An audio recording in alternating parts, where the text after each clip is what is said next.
صباح الخير إن كان صباحا، ومساء الخير إن كان مساء. تحياتي لكم في كل مكان. إحنا دلوقتي عايزين نقول إن شركة هيرمس، اي اف هيرمس. طبعا ده من أكبر بنوك الاستثمار في مصر. توقع أن يتم رفع سعر الفايدة من قبل البنك المركزي في اجتماعه يوم 21 ديسمبر القادم، اللي هو هيكون موافق يوم الخميس القادم بإذن الله، بمعدل 2 ل 3%، يعني 200 ل 300 نقطة أساس. المعلوم إن معدل الفايدة الحالي بيتراوح ما بين 19 وربع ل20 وربع في المية. يعني معنى التوقع إن هيتم رفع 2 ل 3% فوق المعدل الحالي. طبعا دوت توقع أكبر بنك استثمار في مصر، ويعتبر هو بنك كمان عالمي يعني. طبعا احنا بإذن الله هننتظر يوم الخميس القادم بإذن الله 21 ديسمبر، ونشوف البنك المركزي هيصدر قرار بإيه. هو عموما معظم التوقعات إن هيتم رفع الفايدة، ومش هيكون في تثبيت للفايدة في الفترة القادمة.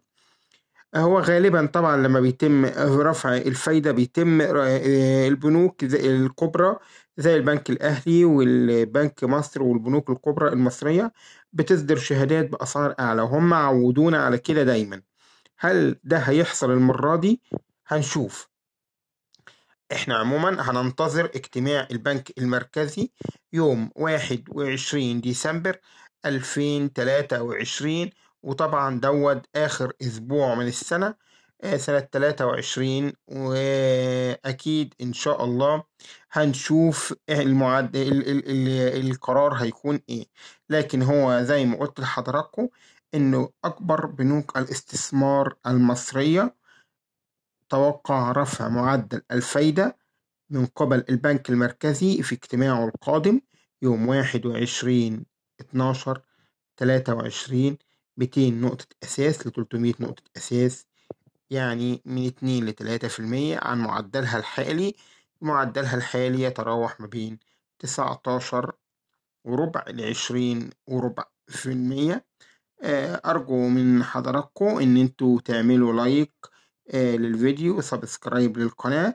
وطبعا احنا بإذن الله هنتابع على طول الخبر أو فور صدوره من قبل البنك المركزي، ونقدر نقول ايه اللي حصل بالظبط.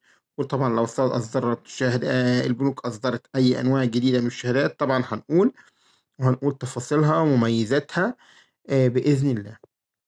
إلى اللقاء في حلقة قادمة، وأتمنى إن حضراتكم تتابعونا باستمرار، وإلى اللقاء.